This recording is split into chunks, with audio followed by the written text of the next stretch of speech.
Hey folks, welcome back to our series of interviews with experts in the spatial computing field.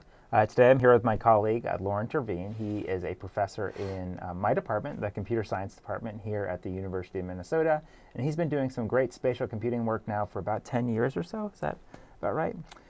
Okay, so Loren, my first question for you is just if you could tell us all about your research interests. Well, good to talk to you, Brent. I guess I've been, as you said, working for about a decade in the field.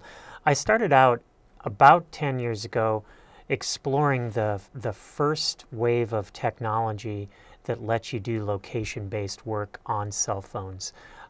So these were not widespread then, but we actually bought a bunch of, I think they were Nextel phones that were GPS enabled, and we gave them to people and ran some experiments with them where we tracked people's location and we tried to make inferences about what were the places they went to, what were the patterns of movement. And we also developed a location-based messaging system, a personal messaging system where people could associate messages with places that were important to them or were useful to them, like location-based messages to do errands like buying groceries or picking something up for somebody. So I did that about 10 years ago. And then starting about 7 or 8 years ago, I actually did work on a geographic wiki for bicyclists. It's called Cyclopath. And this is a system we've continued to work on. And the really interesting thing about Cyclopath is it does routing for bicyclists, just as you have systems like Google Maps that do routing now today for bicyclists as well as motorists. But it also is a geographic wiki, and it came out, as I said, about 6 or 7 years ago, and so we did a lot of exploration into the nature of geographic editing for this domain. And more recently, we've actually been developing a system for location and based in mobile crowdsourcing. We call this FolkSource, and it's a system that will let anyone who has a need to collect data out in the field to create a campaign. For example, people who want to monitor the health of trees in a city, which is sort of important around here where we have some tree diseases, can create a campaign that says basically we'd like people to take pictures of certain types of trees, send those in, maybe fill out a brief survey for each picture they take, and it's a great way to do distributed data collection campaigns.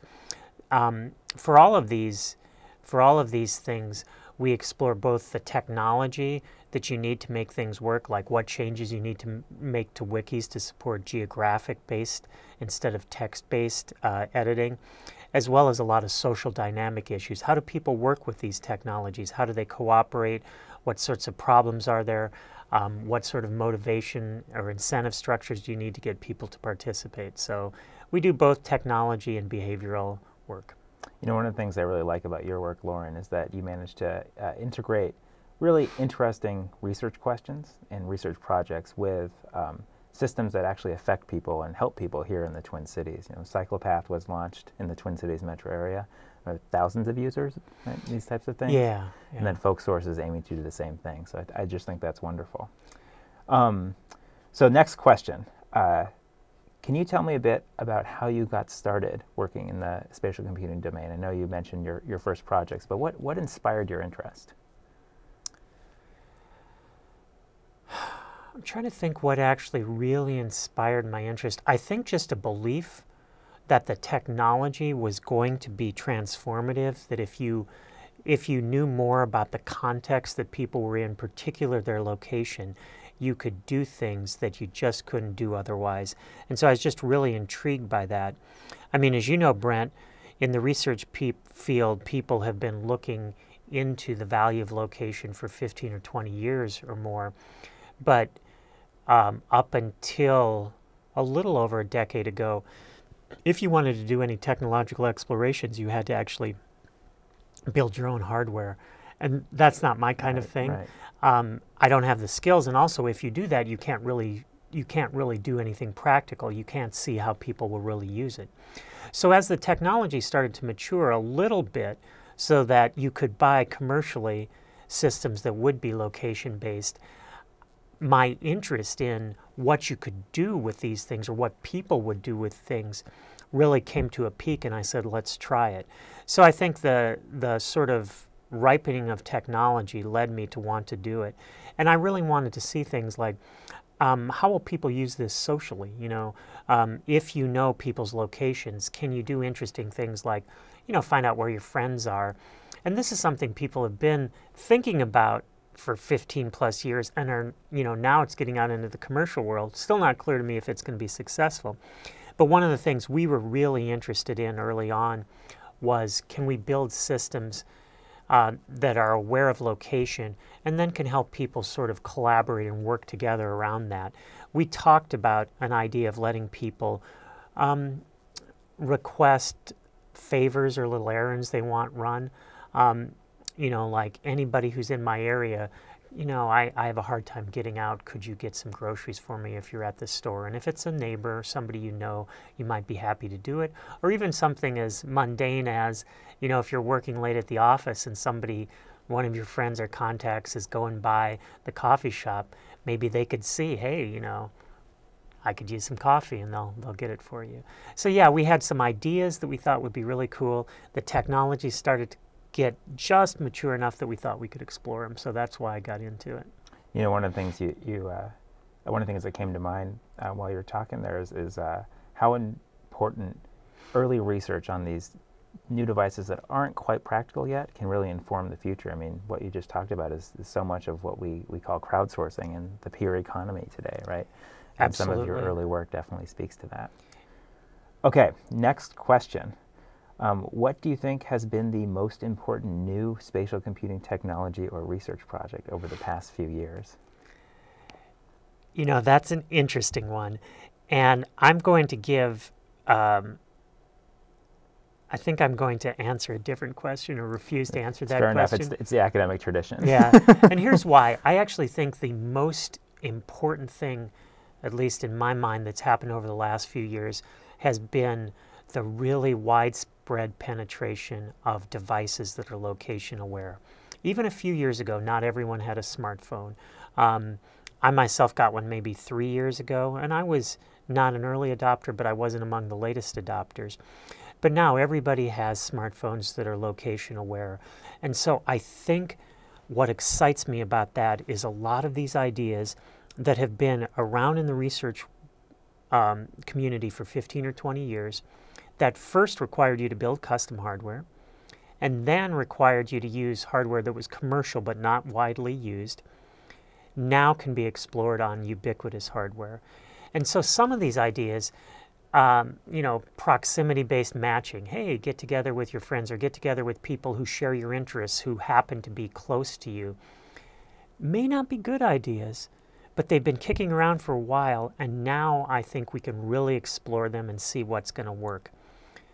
A slightly more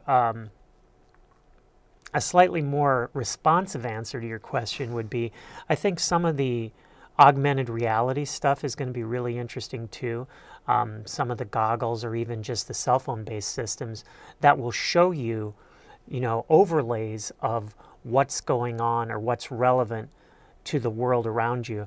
I think that's really interesting. Again, an idea that's been around for a while, but that technology is is coming out even later than the pure location-based stuff. So I think that just the widespread ubiquity of location-based and now maybe some of the VR and augmented reality technologies is what I'm most excited about. Well, you claim not to answer my question, but I think you did a pretty good job. Here's another related and I think a fun one. What is the project you're working on right now or recently finished about which you're most excited? Well, I mentioned FolkSource before, which is the mobile crowdsourcing system. And I tell you, I'm really excited about that for the reason that I think it lets us explore really interesting technical and socio-technical questions. But I also think it lets us have the potential to do something that matters socially. I mean, our original vision for this is that organizations that do largely that do good things in the community, whether nonprofits or local government groups that are trying to make, our local communities better, whether by improving the physical infrastructure, making sure that there aren't potholes, litter, and so on, or making sure public transit works better, that we have, the stations where we need them, making sure that our parks serve the needs of people. All of these things require data. They require data about things in the physical world. Where do people park their bikes? Where do people litter? Where are there too long waits for the buses?